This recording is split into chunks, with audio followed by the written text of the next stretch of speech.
আগে চেক করো, তারপরে বিশ্বাস করবা, ঠিক কিনা? তাহলে এখন থেকে একটা কিছু শুনলে বিশ্বাস করবেন। একজন এসে বলল, ভাইজান আপনার মেয়েরে দেখলাম আরেক ছেলের সাথে বাজারে ঘোরাফেরা করে, ওই রমনার বটমূলে দেখলাম আপনার মেয়ে আরেক ছেলেরে নিয়ে ফষ্টি নষ্টি করে, লোকের কথা বিশ্বাস করে বাসায় যে মেয়ের চুলের মধ্যে ধরে মাইর, আইজো মার কাইলো মাইর। এরকম হইতে পারে না? হয়তো ওই লোক আপনার মেয়ের মতো দেখতে আরেক মেয়েকে দেখছিল। এরকম হয় কিনা সমাজে? একজন এসে বললো, ভাই আপনি এখানে ভাবিরে তো দেখলাম ওই জায়গায় আরেক লোকের সাথে ঘোরাফেরা করতেছে, খবর রাখেন না বাসা? আপনি রেগে মেগে, ঘটনা কি? আমার খেয়ে আমার পরে আরেকজনের সাথে, যে এই বাড়িতে যে মায়ের, কোনো কথা নেই। দেখবেন যে ছোট্ট মারামারি থেকে এই ঘটনা অনেক সময় বিচ্ছেদ বা ডিভোর্স পর্যন্ত গড়ায়, ঠিক কিনা? ওই যে শোনা কথায় কান দিচ্ছেন, ফাতাবাইয়ুন, আপনি চেক করেন নাই। হয়তো আপনার স্ত্রীর মতো দেখতে বা আপনার স্ত্রী যে জামা পরে, যে পোশাক পরে, এরকম পোশাক পরে আরেক নারীকে দেখছে, আপনার বউ না এটা। আপনার মেয়ের ব্যাপারে যে তথ্য দিয়েছে এটা সঠিক নয়, সে আপনার মেয়ের মতো আরেকটা মেয়েকে দেখেছে, এসে আপনার কাছে বলে দিছে, আপনি বিশ্বাস করছেন। ভেজাল আছে না নাই? এই ভেজালগুলোকে থামানোর জন্য কোরআনে এই বিধানগুলো নাজিল করেছে কে? তাহলে ফরিদপুরের ভাইয়েরা, সমাজটারে সুন্দর রাখার তথ্য একটা শুনলেই বিশ্বাস করবেন না। সিলে কান নিয়ে গেছে শুনলেই সিলের পিছনে দৌড়, নাকি? কি করবেন? আগে কানে হাত দিয়ে একটু দেখবো কান দুইটা আছে না নাই, তারপরে চিলের পিছনে দৌড়াবো। তাহলে এখন থেকে আমরা তথ্য একটা শুনলে বিশ্বাস করব। তাহলে কি করবেন? বলতে হবে কি করবেন? যাচাই বাছাই, জাস্টিফিকেশন অফ দ্য নিউজ। কোন নিউজ জাস্টিফিকেশন ছাড়া আমরা প্রচার করব, বিশ্বাস করব, শেয়ার করব না। আল্লাহ বললেন, ইয়া আইয়ুহাল্লাযীনা আমানু লা ইয়াসখার কওমুম মিন কওম। ওহে আমার ঈমানদার বান্দারা, শোনো শোনো, খবরদার কখনো কোনো মুমিন বান্দারে ঠাট্টা করো না, অবজ্ঞা করো না, ঠাট্টা করো না। তার মনে কষ্ট হয় এমন কোনো কথা তারে বলো না। Never scoff of anybody. কাউকে নিয়ে ঠাট্টা করবেন না, তার দেহ নিয়ে, তার আকৃতি নিয়ে, তার বংশ নিয়ে। এক লোকের বাবা ছিল চোর, কিন্তু তার ছেলে অনেক ভালো। আপনি কি তারা বলতে পারবেন তুই চোরের ঘরের চোর? বলতে পারবেন? চুরি করছে বাবা, ওর কি দোষ? কথা বলেন। এগুলো কবিরা গুনাহ। আওয়াজ করে বলেন তো, কি গুনাহ? কবিরা গুনাহ। কারো আকৃতি নিয়ে, আমার ফরিদপুরের কলিজার টুকরা যুবক ভাইরা, কারো আকৃতি নিয়ে কখনো অবজ্ঞা করবে না, তুচ্ছ জ্ঞান করবে না। এটা কবিরা গুনাহ, এটা আল্লাহ খুব অপছন্দ করেন। এর কারণ আকৃতিটা আমাদের হাতে নাই। আমাদের কারো নাক লম্বা, কারো খাটো, আমরা কেউ কালো, কেউ সাদা, আমরা কেউ স্মার্ট, কেউ অন্যরকম। তো এই যে আমাদের এক এক ধরনের আকৃতি, এটা কি আমি বানাইছি? আপনি বানাইছেন? দিছে কে? এই জন্য কারো দেহের গঠন নিয়ে যদি আপনি অবজ্ঞা করেন, এটা প্রক্ষান্তরে আপনি স্রষ্টাকে নিয়ে অবজ্ঞা করলেন। কারো দেহের আকৃতি নিয়ে যদি আপনি তুচ্ছ করেন, তাকে তুচ্ছ করেননি, আমার রবকে আপনি তুচ্ছ করেছেন। চিল্লায় বলেন ঠিক কিনা? খবরদার, তুই কালু, তুই লম্বু, তুই মোটু, তুই কানা, তুই রোহিঙ্গা, আছে না নাই? ইদানিং ইদানিং এটা খুব চলে। এই রোহিঙ্গা নামটা আছে না? ফরিদপুরে এগুলো ঢুকে নাই না? আমাদের ওইদিকে দেখি কি অবস্থা, কারোর সাথে কেউ লাগলে কই তুই রোহিঙ্গা। কি আশ্চর্য, এই গালি কবে আসলো? হ্যাঁ, অনেক ধরনের গালি। ঢাকায় আর একটা চলে ফইন্নির ভূত, কি বলে?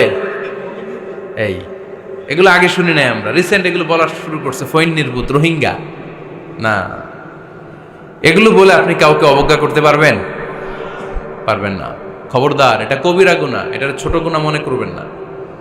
কারণ আকৃতি নিয়ে তুচ্ছ করা যায় না, কারণ আকৃতি দান করেছে কে? হুয়াল্লাযী ইউসাউইরুকুম ফিল আরহামি কাইফা ইয়াশা, লা ইলাহা ইল্লা হুয়াল আজিজুল হাকীম। তিনি এমন সত্তা, যিনি তোমাদের চেহারার অবয়ব দিয়েছেন, তোমাদের আকৃতি দান করেছেন তখন যখন তোমরা মায়ের পেটের ভেতরে ছোট্ট জোকের মতো ছিলা। মায়ের পেটের ভেতরে আমরা যখন সবাই এত ছোট্ট, তখনই আমাদের চেহারার আকৃতি দিয়েছে কে? কে সুন্দর হব, কে ছেলে হব, কে মেয়ে হব, কে মোটা হব, কে চিকন হব আমার ইচ্ছা হয়েছি? আওয়াজ করে বলতে হবে, কার ইচ্ছায়? প্রত্যেককে যদি আল্লাহ প্রত্যেকের নিজের চেহারা ডিজাইন করতে দিতেন, আল্লাহ যদি বলতেন তোমার চেহারাটা কেমন হবে তুমিই ডিজাইন করো, তাহলে আপনি আপনারা কেমন বানাতেন? হ্যাঁ বলেন, ফরিদপুরের ভাইরা বলেন, সুন্দর করে বানাতেন তাই না? সবচাইতে স্মার্ট, সবচেয়ে সুন্দর করে আমি আমার চেহারাটা বানাতাম যদি আমাকে ডিজাইন করার সুযোগ দেওয়া হতো। কিন্তু এই সুযোগ তো আল্লাহ দেন নাই। ডিজাইন স্বয়ং করে দিয়েছেন কে? কোন নারীকে যদি আল্লাহ বলতে এই নারীরা তোমাদের চেহারা কার কেমন লাগবে তোমরা বানাও, প্রত্যেক নারী কি করতো? বিশ্ব সুন্দরী করে নিজেকে বানাতো। খুদ ধরার মতো কোনো জায়গা সে নিজের জন্য রাখতো না, ঠিক কিনা? কিন্তু এটা আল্লাহ দেন নাই। এই আকৃতিটা আমাদেরকে সরাসরি দান করেছেন কে? খবরদার, আমাদের অনেকে বিকলাঙ্গ, আমাদের অনেকের হাত ছোট, পা বড়, দেখতে মোটা, কেউ চিকন কেউ কালো। খবরদার, কারো আকৃতি নিয়ে কখনো কোনো অবজ্ঞার সুরে, ঠাট্টার সুরে কোনো কথা আমরা বলবো না। রাজি আছেন? সবাই রাজি আছেন? আল্লাহ রাসূল সাল্লাল্লাহু আলাইহি ওয়াসাল্লামের এক সাহাবী ছিল, নাম ইবনে মাসউদ রাদিয়াল্লাহু তাআলা আনহু। ওনার পায়ের নলা ছিল খুব চিকন, অস্বাভাবিক চিকন, স্বাভাবিক না। তো উনিও এটা ঢেকে রাখতেন, দেখাতেন না কাউকে। একদিন উনি খেজুর পাড়ার জন্য খেজুর গাছে উঠলেন। খেজুর গাছে ওঠার পরে নিচ থেকে সাহাবারা পায়ের চিকন নলা দেখে ফেলছে। দেখে সবাই হাসি, সবাই হেসে কুটি কুটি। বিশ্বনবী বললেন, হেসো না, খবরদার, আমার ইবনে মাসুদের পায়ের চিকন নলা দেখে হেসো না। আমার ইবনে মাসুদের এই পায়ের চিকন নলা যদি মিজানের পাল্লায় উঠিয়ে দেয়া হয়, কিয়ামতের দিন উহুদ পাহাড়ের চেয়েও ভারী হয়ে যাবে। খবরদার, আমার ইবনে মাসুদকে আমার আল্লাহ অনেক পছন্দ করে, তার পা চিকন দেখে তাকে তুচ্ছ করো না। আল্লাহর হাবিব সাল্লাল্লাহু আলাইহি ইসলামের 11 জন স্ত্রীর মধ্য থেকে একজন স্ত্রী ছিলেন একজন স্থূল আকৃতির, অবিসিটি ছিল, একটু মোটা। ওনার নাম ছিল সাফিয়া রাদিয়াল্লাহু তাআলা আনহা। আম্মা জান আয়েশার সাথে একবার সাফিয়ার ঝগড়া। নবীদের বউদের মাঝে মাঝে মাঝে ঝগড়া হতো, তবে সেটা হতো মধুর ঝগড়া। সুবহানাল্লাহ পড়েন। আম্মা জান আয়েশা রাদিয়াল্লাহু তাআলা আনহার বাসায় একদিন বিশ্বনবী বসা ছিলেন। আরেকজন স্ত্রী, বিশ্বনবীর আরেকজন স্ত্রী রান্না করে কিছু খাবার আম্মা জান আয়েশার ঘরে পাঠিয়েছেন।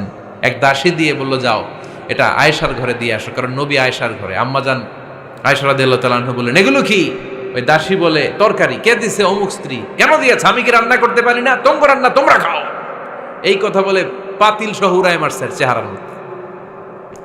এর কারণ ওনারা মানুষ ছিলেন, মানবীয় ব্যাপারগুলো ওনাদের মধ্যেও কাজ করত। আবার এক স্ত্রী ঝোল দিয়ে রান্না করে কিছু খাবার নিয়ে এসেছে। আম্মা জান আয়েশা রেগে মেগে ওই ঝোল নিয়ে ওই স্ত্রীর গালের মধ্যে মেখে দিয়েছেন। বিশ্বনবীর আরেক বউয়ের গালের মধ্যে ওই ঝোল লাগাই দিস। এবার ওই স্ত্রী বিশ্বনবীর কাছে যেয়ে বলে, ইয়া রাসূলুল্লাহ, দেখেন আয়েশারে আপনি বেশি আদর করেন তো, দেখেন কি করে আমাদের সাথে। এই যে আমাদের গালের মধ্যে ঝোল মাখাই একেবারে মেকআপ বানাই দিচ্ছে। বিষ্ণু ইসা ইসলাম বললেন, তাই আয়েশাকে ডাকো। আম্মা জান আয়েশা রাদিয়াল্লাহু তাআলা আনহা আসলেন।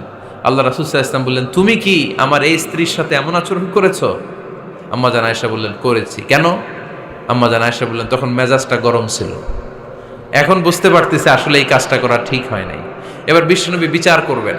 বিশ্বনবী বললেন, আল কিসাস, যেমন করা হয়েছে বিচার হবে তেমন। তোমার গালে যেমনি ঝোল লাগাই দিছে, তুমি একটু ঝোল নিয়ে আয়েশার গালে লাগাই দাও। সুবহানাল্লাহ পড়বেন না? ওই স্ত্রীও কিছু ঝোল নিয়ে আম্মা জান আয়েশার গালে লাগাই দিল। এখন দুইজনে হাসতেছে, বিশ্বনবীও হাসলেন, আরশের উপর থেকে খুশি হয়ে গেলেন কে?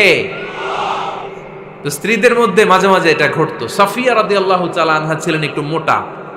আম্মা জান আয়েশা বললেন, ইয়া রাসূলুল্লাহ, দেখেন আপনার মুটি বউ, আপনার মুটকি বউ, এই মুটি বউ বলে একদিন একটা গালির মতো দিয়ে ফেলছে। আল্লাহ রাসূল সাল্লাল্লাহু আলাইহি ওয়াসাল্লাম রেগে গেলেন, বললেন, আয়েশা এটা কেমন কথা? তুমি বললা মুটি, আমার সাফিয়ারে তুমি মুটি বলে গালে দিলা রে আয়েশা। ইয়া আয়েশা লাকাদ কুলতি লা কালিমা লাউ মুজিজাত বিমাইল বাহরি লামাজাজাতহু। এমন একটা মন্তব্য তুমি সাফিয়ার ব্যাপারে করে ফেলেছো রে আয়েশা, এই কথাটা যদি সাগরের নীল পানির মধ্যে ছেড়ে দেয়া হয়, এই কথার পঙ্কিলতার কারণে, এই কথার কর্দমাক্ততার কারণে, এই কথার পঙ্কিলতার কারণে সাগরের সব পানিগুলো মুহূর্তের মধ্যে কালো হয়ে যাবে। এই কথাটা সাগরে ফেলে দিলে সাগরের নীল পানি পুরোটা কালো হয়ে যাবে। আয়েশা, খবরদার, কাউকে তুচ্ছ করে অবজ্ঞা করে কখনো কিছু বলা যাবে না। এই জিহ্বাটা এটা ভয়ঙ্কর একটা অঙ্গ। বেশিরভাগ পাপ এই জিহ্বা দিয়ে হয়। কি দিয়ে হয়? এজন্য সাহাবারা জিহ্বা ধরে মাঝে মাঝে জিহ্বার মধ্যে ব্যাত মারতেন। আর বলতেন জিহ্বা তোর জন্য আমি আটকে যাব কিয়ামতের দিন। আমলিক আলাইকা লিসানাক, নিজের জিহ্বার মালিক নিজে হন। আপনার জিহ্বার মালিক যেন শয়তান না হয়ে যায়। জিহ্বা আপনার, শয়তানের ভাষায় আপনি কথা বলেন কেন?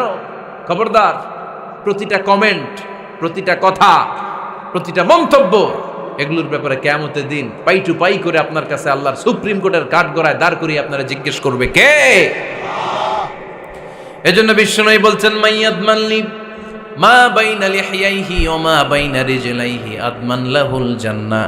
আমার কোন উম্মত যদি দুইটা অঙ্গের গ্যারান্টি আমারে দেয়, আমি আমার উম্মতকে জান্নাতের গ্যারান্টি দেব। দুইটা অঙ্গের, একটা হলো জিহ্বা আর একটা লজ্জাস্থান। দুই চোয়ালের মাঝে যা থাকে লিজ্জা জিহ্বা, আর দুই পায়ের মাঝখানে যা থাকে লজ্জাস্থান। এই দুইটা অঙ্গের গ্যারান্টি যদি বিশ্বনবীকে আপনি দেন যে নবী জিহ্বা আর লজ্জাস্থান এই দুইটা অঙ্গের কোনো পাপ আমি করব না, নবী বলে আমি দুনিয়ায় তোমার জান্নাতের গ্যারান্টি দিলাম। এজন্য জিহ্বাটারে সামলান, যা মনে চায় বললেন না। খবর আছে না নাই? খবর আছে।